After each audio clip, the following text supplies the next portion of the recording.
प्रधानमंत्री नरेंद्र मोदी के लक्षद्वीप दौरे के बाद मालदीव की तरफ से दिए गए बयानों का खामियाजा मालदीव और उसके मालखाने को क्या कुछ हो सकता है, उसके खजाने को क्या हो सकता है, इसका एहसास उसे हो गया होगा। और इस समय एक बड़ी खबर आपको बता दें, प्रधानमंत्री मोदी पर मालदीव के मंत्री की टिप्पणी को लेकर भारत के खिलाफ नफरती बोल का दोनों देशों के रिश्तों पर असर पड़ा है। दोनों देशों के रिश्तों में कुछ तनाव देखने को मिला था।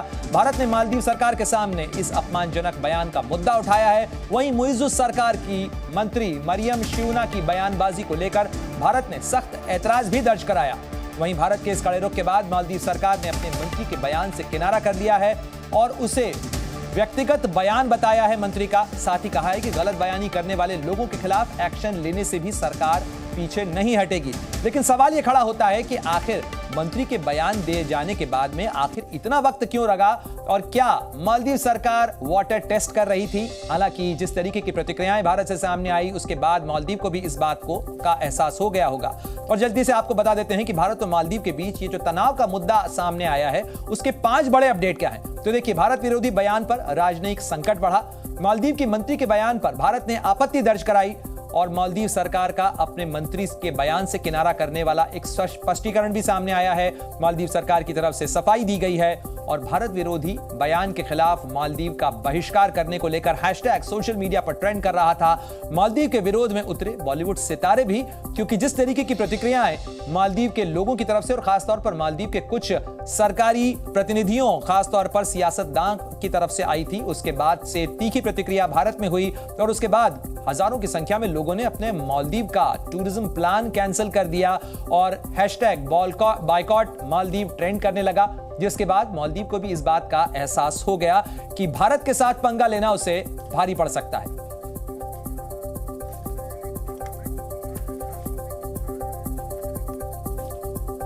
तो देखिए क्या कुछ इस खबर से जुड़े अपडेट हैं वो आपने आपको बताएं और सीधे रुख करते हैं। मेरे साथ मेरे सहयोगी विशाल पांडे जुड़ गए हैं और साथ ही एम्बेसडर प्रभुदयाल हमारे साथ जुड़ गए हैं, पूर्व राजनयिक। सबसे पहले विशाल, मैं आपका रुख करना चाहूंगा इस मामले को लेकर। देखिए, प्रधानमंत्री मोदी लक्षद्वीप गए थे। हर व्यक्ति, हर देश का नेता जो है वो अपने यहाँ के टूरिज्म को प्रमोट करता है, लेकिन अचानक ऐसा क्या हुआ कि मालदीव की तरफ से, वहां के मंत्रियों की तरफ से इस तरीके की बयानबाजी सामने आई?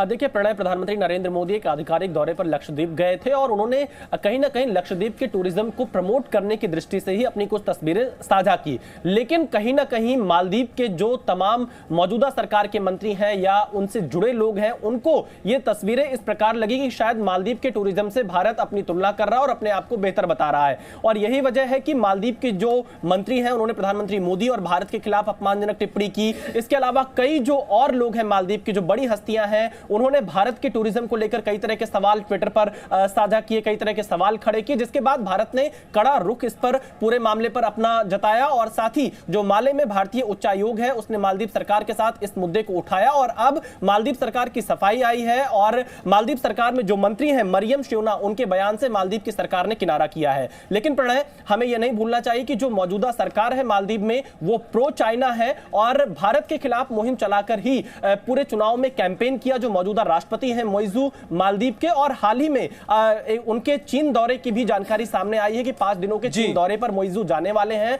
तो कहीं ना कहीं चीन की गोद में मौजूदा अगले हफ्ते जो है राष्ट्रपति मुइज़्ज़ का चीन का दौरा भी होना है। एम्बेसडर प्रभुदयाल भी हमारे साथ जुड़े हुए हैं। एम्बेसडर प्रभुदयाल, कोविड के समय में हमने देखा था कि भारत के सहयोग ने और खासतौर पर भारत के टूरिस्ट ने किस तरीके से मालदीव की जो अर्थव्यवस्था है उसे बनाए रखा, उसे बचाए रखा। एक ऐसा मुल्क जो कि भारत का पड़ोसी मुल्क है, अरब सागर में, हिंद महासागर के इलाके के अंदर, और जिसकी अर्थव्यवस्था बहुत हद तक भारत से जाने वाले टूरिस्ट पर निर्भर है। 1/3 टूरिज्म से वो कमाई करते हैं।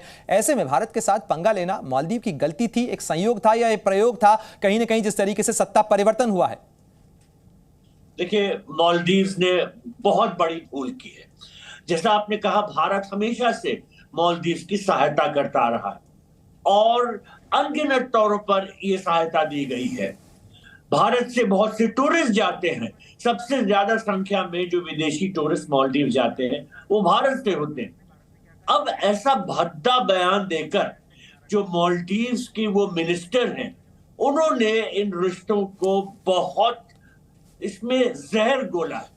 मेरा ये मानना है कि ये उनकी बहुत बड़ी नादानी है, बहुत बड़ी बेवकूफी है, क्योंकि ऐसे बयान को भारत के लोग नजरअंदाज नहीं कर सकते। और हम अपने यहाँ जो इतने अच्छे अच्छे टूरिस्ट डेस्टिनेशंस हैं जो कई तरह से निग्लेक्टेड रहे, जैसे लक्षद्वीप है, अंडमान आइलैंड्स है, इसमें कितना टूरिस्ट पोटेंशियल है, और अब हम इन सब को जाहिर तौर पर एम्बेसडर प्रभुदयाल कहीं ना कहीं बड़बोलेपन का खामियाजा क्या हो सकता है, ये भी मालदीव को और मालदीव के लोगों को समझ में आ गया होगा। आप बने रहिए हमारे साथ में, विशाल भी लगातार हमारे साथ जुड़े हुए हैं।